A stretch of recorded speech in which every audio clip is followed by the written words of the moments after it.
اعوذ باللہ من الشیطان الرجیم، بسم اللہ الرحمن الرحیم۔ ماہ محرم و ماہ سفر کے اندر اہل بیت علیہم السلام کے اوپر کس انداز سے مشکلات وارد ہوئیں، کس طریقے سے ان کے اوپر پریشانیاں آئیں، ان واقعات کی ترتیب کو آپ کے سامنے پیش کیا جا رہا ہے ٹائم لائن کے ساتھ، کہ سمجھ سکیں کہ کس تاریخ کو کون سی مصیبت پیش آئی اور کس تاریخ کو یہ اہل بیت کا قافلہ کس منزل پہ اوپر موجود تھا۔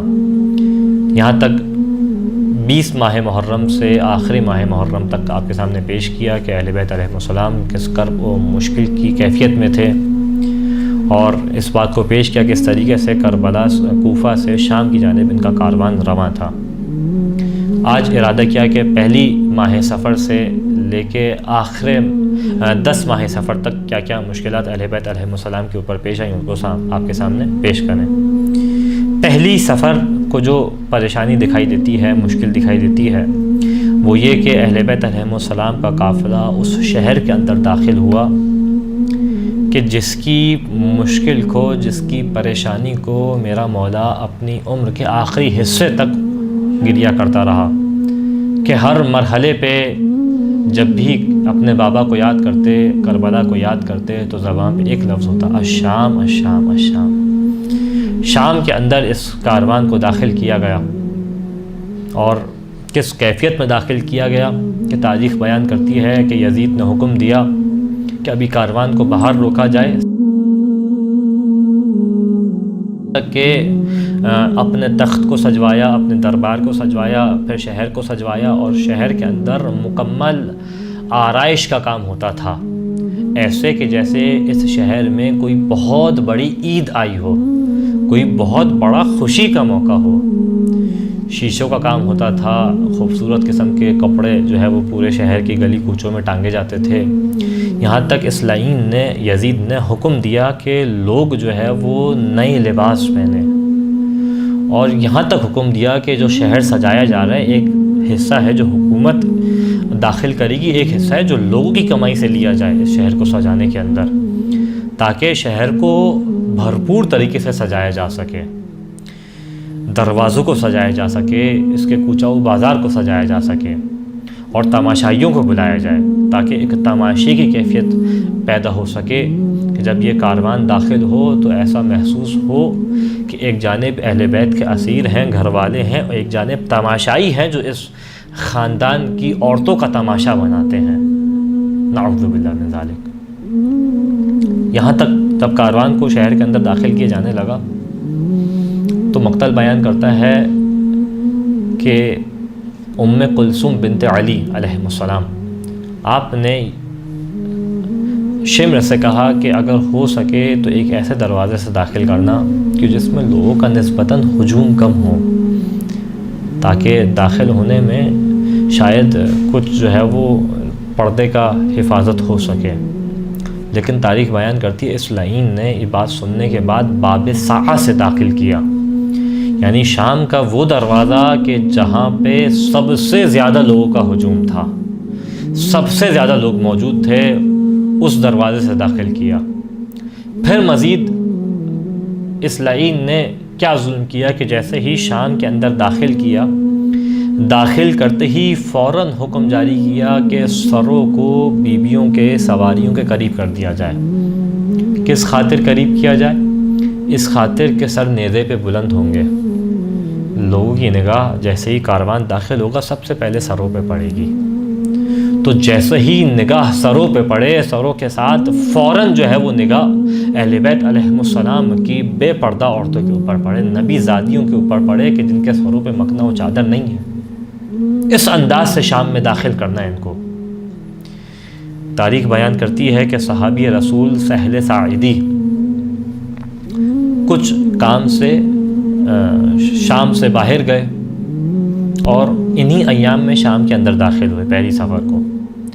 کہتے ہیں میں حیران ہو گیا، شام کی کیا کیفیت ہے کہ پورے شہر کو دلہن کی طرح سجا دیا گیا ہے، اور ایسا لگتا ہے کہ کوئی بہت بڑی عید ہے، کہ ہر جگہ جو ہے وہ پردے لٹک رہے ہیں، شیشے کا کام ہے، آرائش بہترین قسم کی ہے۔ کہتا ہے مجھے سمجھ نہیں آیا، صحابی رسول ہیں سہل ساعدی، کہتے ہیں مجھے سمجھ نہیں آیا کیا مرحلہ ہے، میں تو شام کے رہنے والا ہوں، آج تو کوئی عید نہیں ہے، یہ کیا وجہ ہے کہ پورے شام کو اس طریقے سے سجایا جاتا ہے،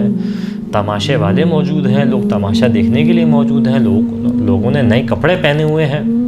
کہتے ہیں مجھے سمجھ نہیں آیا۔ کہتے ہیں یہاں تک کہ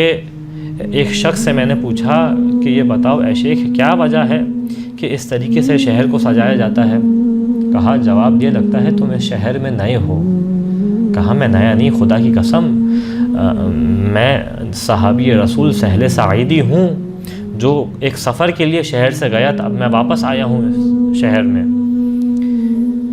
کہتے ہیں کہ جن مناظر کو دیکھ رہے ہو، ان مناظر کو دیکھنے میں، اس شخص نے کہا سہل سعیدی کو، جن مناظر کو آپ دیکھ رہے ہیں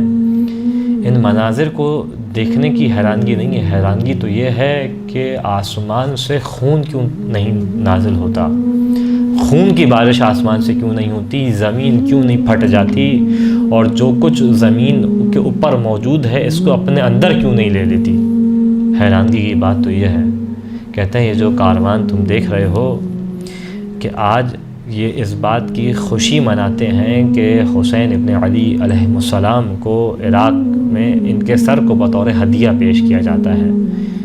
یہ جو کاروان ہے یہ نبی زادیوں کا کاروان ہے۔ سہل سعیدی کہتے ہیں کہ جیسے ہی میں نے یہ سنا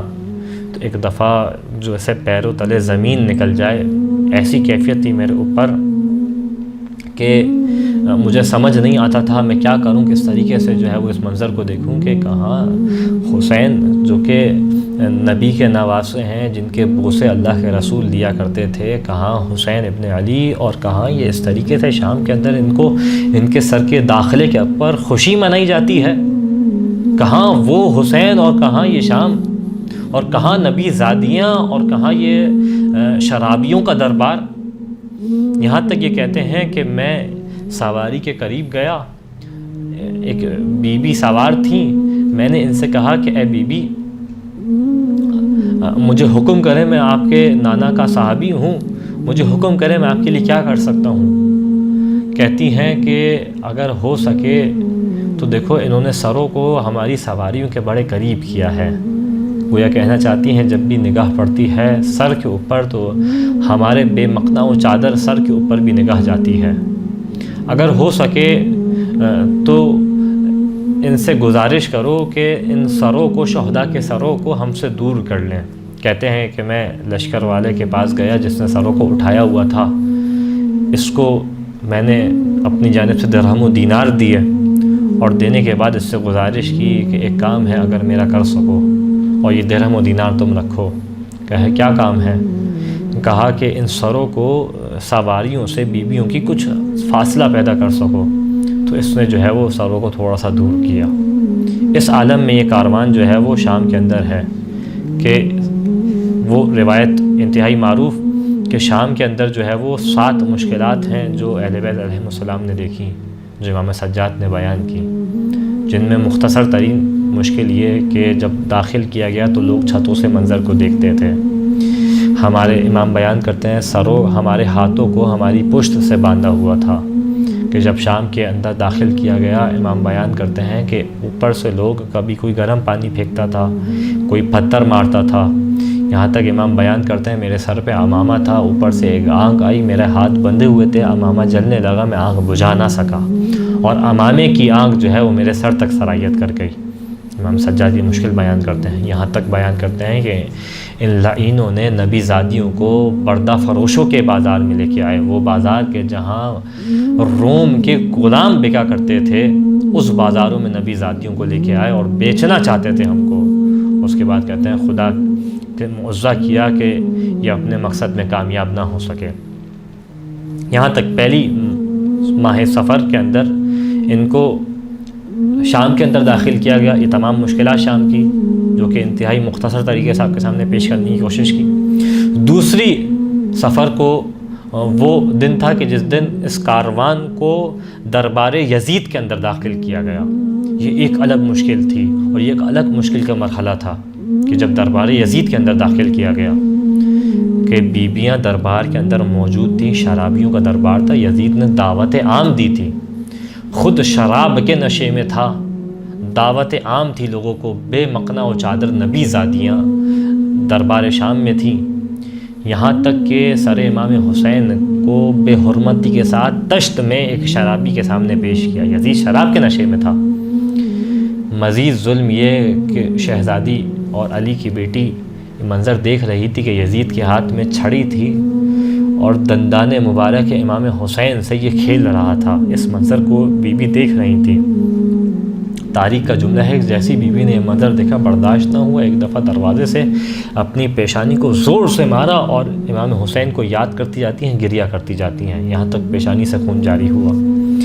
یہی وہ لمحہ ہے کہ جو شام کے دربار میں بی بی زینب نے خطبہ دیا۔ دوسری ماہ سفر، یہاں تک کہ 5 ماہ سفر آئی، اور 5 ماہ سفر وہ دن کے بعد ایک تاریخ کے بقول یہ وہ دن تھا کہ امام حسین کی بیٹی جناب رقیہ بنت حسین، کہ جن کو ہم لوگ بر صغیر میں سکینہ بنت الحسین کے نام سے یاد کرتے ہیں۔ امام حسین کی 2 بیٹیاں تھیں، بیٹیاں تو زیادہ تھیں لیکن 2 بیٹیوں کے نام جو ہے وہ ہم زیادہ طریقے سے پہچانتے ہیں۔ ایک ہے سکینہ بنت الحسین، ایک ہے رقیہ بنت الحسین۔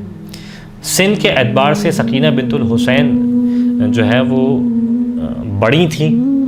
اور رقیہ بنت الحسین جو ہے وہ بعض ایک تاریخ کے بقول 3 سال، بعض ایک کے بقول 4 سال کی تھی۔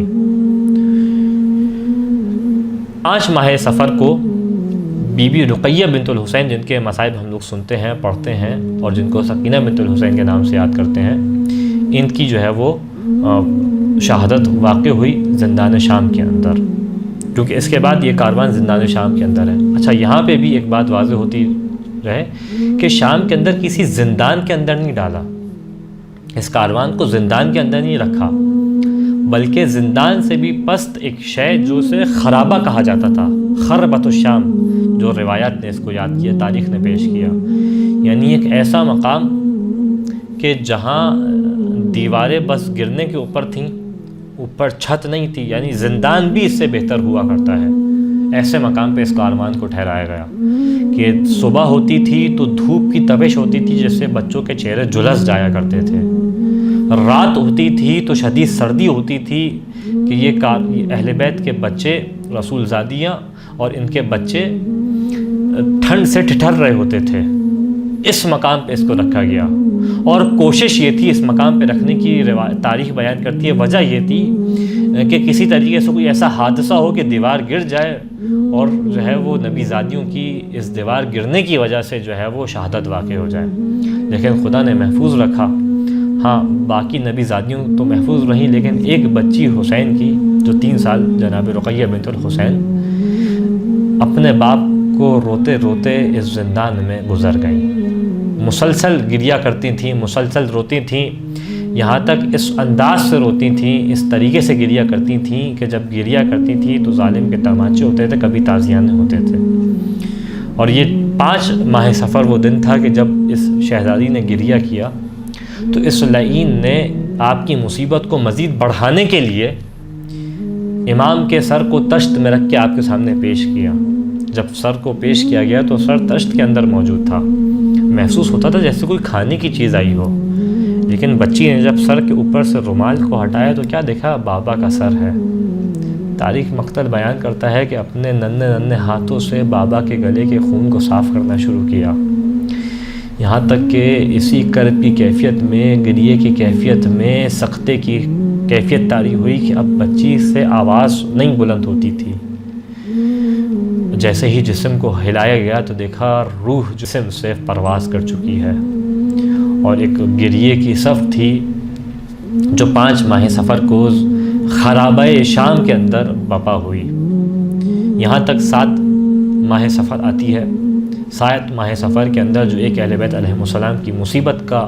منظر دکھائی دیتا ہے وہ ہے کہ امام حسن مجتبی علیہ السلام کی ایک روایت کے بقول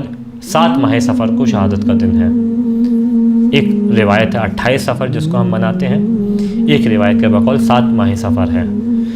خدا بند متعال سے دعا ہے کہ اہل بیت علیہ السلام کی مشکل کے صدقے، ان کی مصیبت کے صدقے مومنین کی مشکلات کو آسان فرما، جو بیمار ہیں ان کو شفاء کاملہ و عاجلہ عطا فرما، وآخر الدعوانا ان الحمد للہ رب العالمین۔